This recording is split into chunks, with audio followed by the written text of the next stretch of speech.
Proddatur Aryavysya officials and professionals association సర్వసభ్యులకు 77వ గణతంత్ర దినోత్సవ శుభాకాంక్షలు.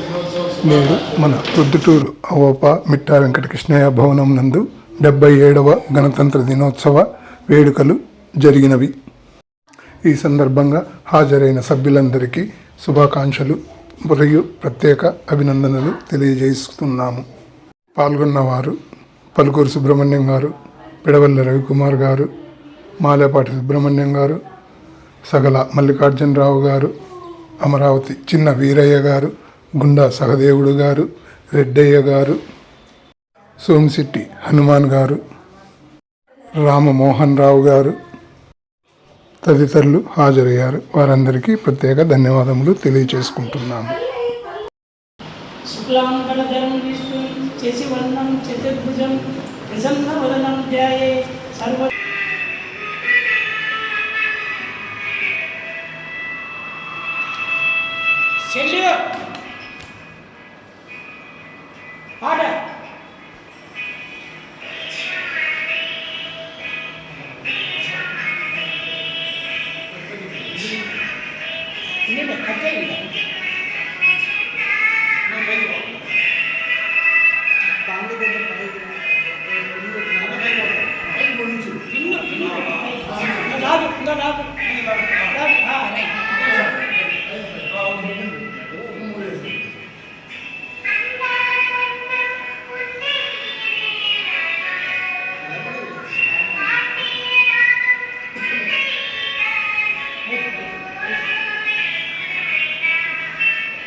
దినోత్సవ సందర్భంగా హాజరైన అవోప సభ్యులందరికీ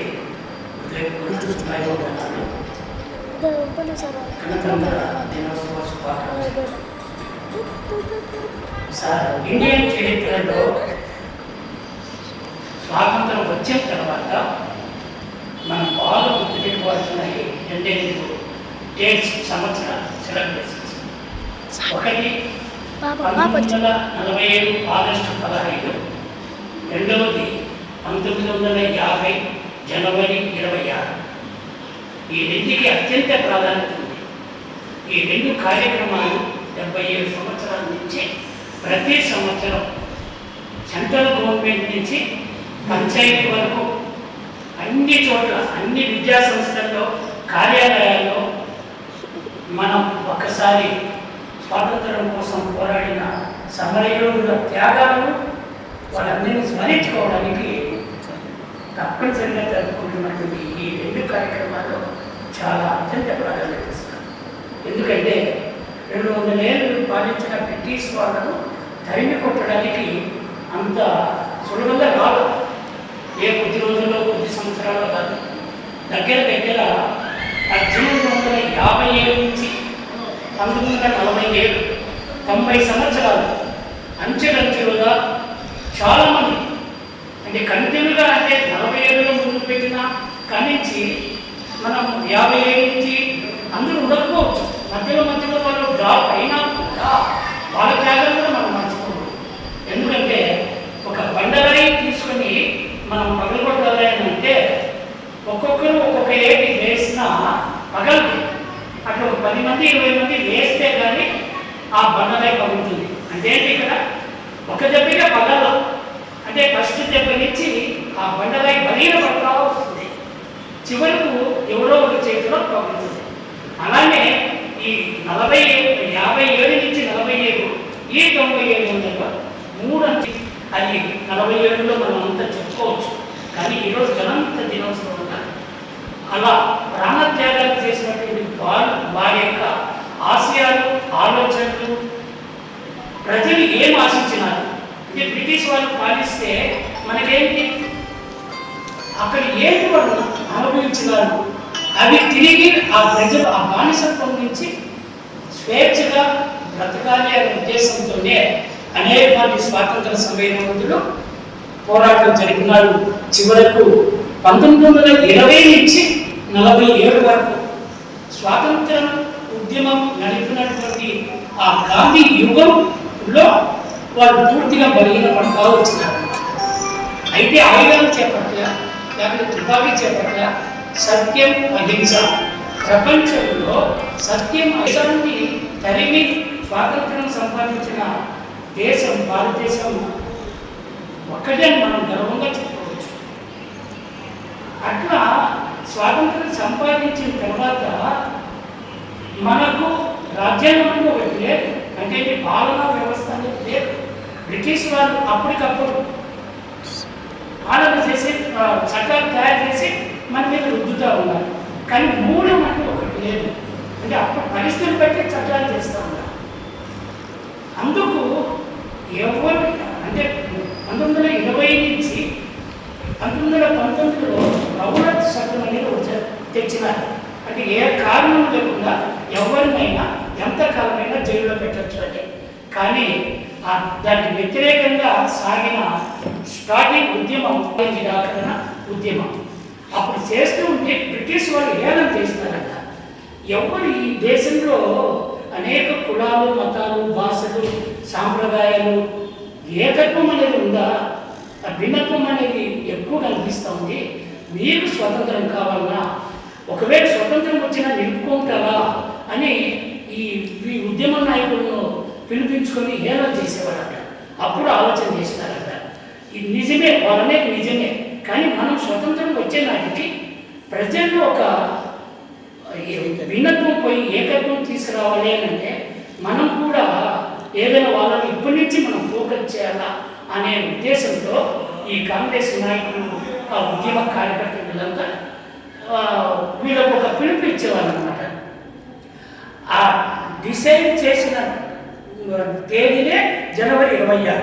ప్రతి సంవత్సరం జనవరి 26 అంటే 20 నుంచి 45 వరకు సంపూర్ణ స్వరాజ్యం, మా పాలన మేమే చేసుకుంటాం అని ఒక సందేశం ప్రజలకు ఇచ్చినారు. ఎప్పుడు వచ్చినా మనమంతా ఒక్కటే ఒక్కటే ఒక్కటే అనే ఒక ఫోకస్ జనవరి 26 పెద్ద కార్యక్రమాన్ని ఏర్పాటు చేసుకోవడం, ప్రజలకు పిలుపు ఇవ్వడం, వాళ్ళని మమేకం చేయడం, వాళ్ళలో ఏకత్వాన్ని పెంచినారు.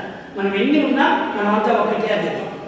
అది మనము స్వతంత్రం వచ్చిన తర్వాత ఎందుకు ఆ డేటే మనం తీసుకున్నామని అంటే ఆ జనవరి 26 అనేది దాని యొక్క విశిష్టత చరిత్రలో ఉంటుంది అన్నమాట. ఇక 47లో స్వతంత్రం వచ్చిన తర్వాత బ్రిటిష్ ప్రభుత్వం కూడా వీళ్ళంత కాలంలో అనుకుంటారు. కానీ మన నాయకులంతా సమావేశమై ఆ సమస్య వద్దు, ప్రపంచంలో ఏ దేశంలో లేనటువంటి భిన్నత్వమైన ఒక రాజ్యాంగ అంటే ఒక చట్టాల సమూహాన్ని మనము తీసుకురావాలని చెప్పేసి ఆలోచన చేస్తారు. అందుకే తొందరపడకుండా 47 నుంచి బ్రిటిష్ వారు అనుసరించిన విధానాన్ని అనుసరిస్తూ 49లో వివిధ ప్రపంచ దేశాలన్నీ స్వతహాగా అంటే ఆ రాజ్యాన్ని 47 వచ్చిన వెంటనే ప్రభుత్వం ఏం చేసిందంటే బాబు రాజేంద్ర ప్రసాద్ అధ్యక్షతన ఒక రాజ్యాంగ పరిషత్తుని ఏర్పాటు చేసింది.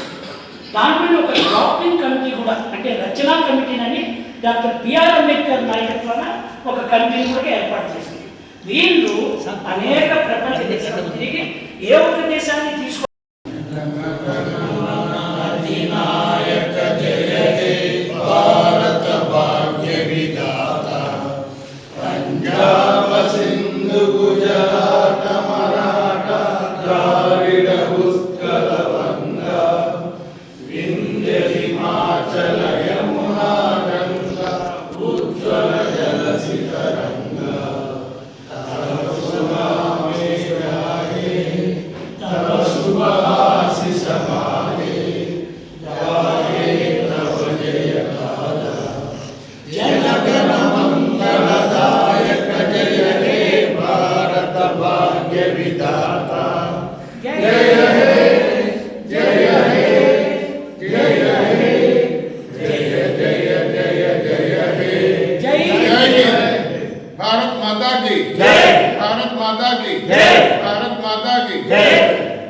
అందరూ అక్కడ నిలబడి ఫోటో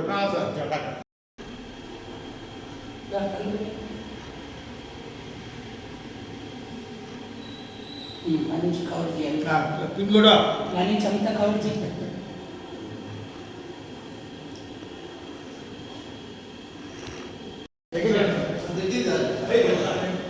చేస్తున్నాం.